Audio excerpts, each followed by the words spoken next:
What's good, everybody, and we're back with another Ananta video. Yes, the game that is hyped up the most right now and probably one of the most talked about games on the internet, which is wild. A previous gacha game and now a live service game that's free to play is making waves in the online space. I'm telling you, when this game is going to blow the fuck up, I mean it. This game is going to blow the fuck up. Everybody is talking about it. It gives me flashbacks, okay, to greener pastures. Everyone's talking about this game. And why? What is the number one reason? Ooh, because there's a little bit of drama going on. Ooh, there's a tiny little bit of drama. So we're going to talk about it today. Why are people concerned about Ananta, and what are the main talking points that is going through everybody's heads right now?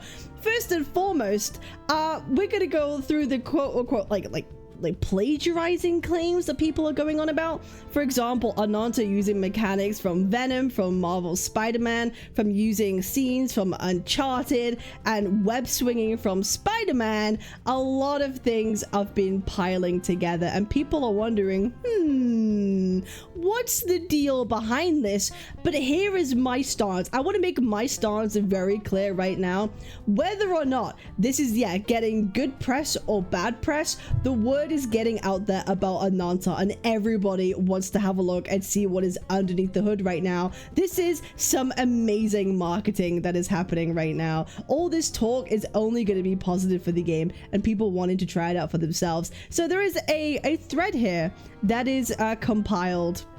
Yeah, also like Just Cause and Watch Dogs as well, definitely influences. There has been a thread that has been compiled of like some comparisons. We're going to take a look at them, and then we're going to ask the question, is it a ripoff or is it influential? And we're gonna take a look. Okay, so here we are. We have Spider-Man animations. This is from Spider-Man 2. How about picking on me? Okay. Hey, ugly. So we could see right here, right? We have these two.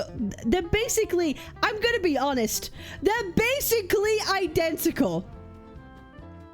There's no way of looking at it. These are basically identical. It is the exact same mechanic. It almost has the same timing. It almost has a similar timing of the original Venom. There is no doubt that this is massively influenced by Venom itself. I think we could say that for an absolute certainty. Anyone who says, oh no, it's not, it's just similar, no, it's pretty much like, it's almost a one-for-one. Okay, it is literally almost a one-from-one, from the camera shakes to the way the camera pans to the designs of the tentacles and how they reach out. It's more than inspired at this point, I feel like. Then we have Uncharted. Hey, wait a second. Obviously, this footage was taken from the demo and the trailer that they put out, and it's also a demo that you could play at TGS right now, the Tokyo Game Show. But obviously, we're seeing this sequence here with the MC, the male MC right now, going through everything, having a bit of a kerfuffle, having a bit of scuffle, and people are comparing this to an Uncharted 4 scene.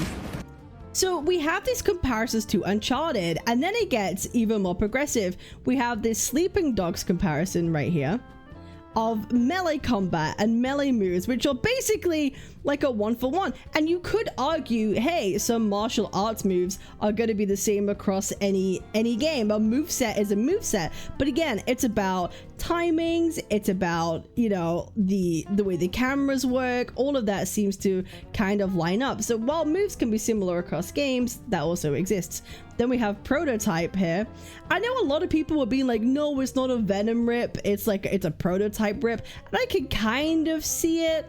I could kind of see like in terms of the arms and stuff where that goes across. And then we have the Watch Dogs GTA 5 stuff. Let's have a look at this. Yeah. We have Ananta, and then we have the Spider-Man swinging. We've got, what else do we have that's been compared right here? We got, Ananta and the GTA 5 references. Like very direct, blatant references. Watch Dogs. Again, I love the Watch Dogs game series. I liked it. There we go. There's the Uncharted 4 scene. We have Uncharted 4, and then we have Spider-Man. So Ananta is a game that is taking a lot of influences. And now here's the thing. I'm very excited for this game. Has this dissuaded me from playing? No. The only thing that this has made me worried about is like, I hope that Ananta does enough of its own thing to distinguish itself from everything else and just make it Ananta, right? It's not trying to be 10 different games.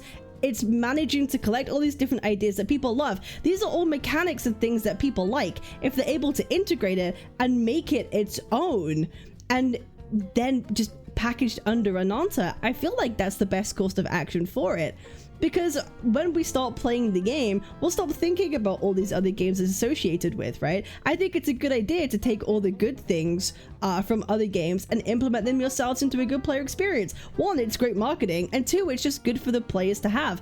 I think when we start going, oh my god, I can't wait for Sony.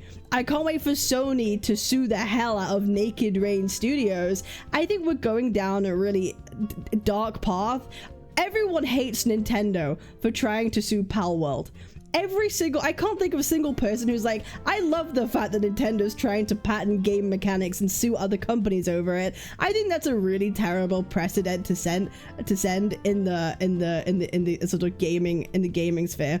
But the more interesting thing is people are making that comparison. They want Sony to sue Naked Rain Studios, but that's a very interesting rabbit hole to go down. So Naked Rain Studios, all right, let's just do some digging. Naked Rain Studios is a okay. Naked Rain Studios is a subsidiary of Thunderfire Studio. Oh, I wonder. Thunderfire Studio is a subsidiary of NetEase Games. Oh, interesting. NetEase and Sony have had a relationship for a number of years. Sony has even invested into NetEase in multiple different ways in the past. So it begs the question, if Sony and NetEase have an established relationship in the past, would they just let all these things fly? Would they let the Venom mechanic fly? Would they let the Spider-Man swinging fly? If it's not something that they co-signed on or they said they had approval from, it would seem very silly for Naked Rain Studios, who's a subsidiary of Thunderfire, who's a subsidiary of NetEase, and NetEase and Sony have like an established relationship. It seems kind of counterintuitive that they would make a big focal point of their game something that Sony wouldn't approve of, especially when Ananta is going to be coming out on PlayStation 5. The game, it's not coming out on Xbox, it's coming out on PlayStation 5. It makes no sense why there wouldn't be they wouldn't be talking about this. This game's been in development for years. This game has been developed for absolutely years. It's had a bunch of like reruns and redos or whatever it is to get to this point. There's just zero world where Sony just doesn't know about all of this. So people saying that, oh, I can't wait for Sony to sue, you are against games. You are against gamers. You are against people wanting games to get good and interesting. You are someone that is against progression in the field. And I think it's like, it's crazy. It's a crazy thing to have. It's a crazy take to have, to be like, oh, I want Sony to sue this game company. Okay, you're being a little silly. And then we also have people thinking this is wild, that at the Tokyo Game Show, where people can play Ananta right now and try out the demo, they have seen the folder size for Ananta and they see it's 233 gigabytes, and people are like, this game is going to be massive and this game going to run properly, this is huge. Guys, this is a demo version of the game. This is not the full release of a game. This just goes to show like how misinformation can spread so quickly. This is an unoptimized version of the game. Things are not compressed, things are not downsized, this is not optimized in any way, shape, or form. Of course, the file size is going to be massive. It's probably 3 times bigger than what it's going to be at release. All of your games in their demo versions are going to be massive because it's not finished.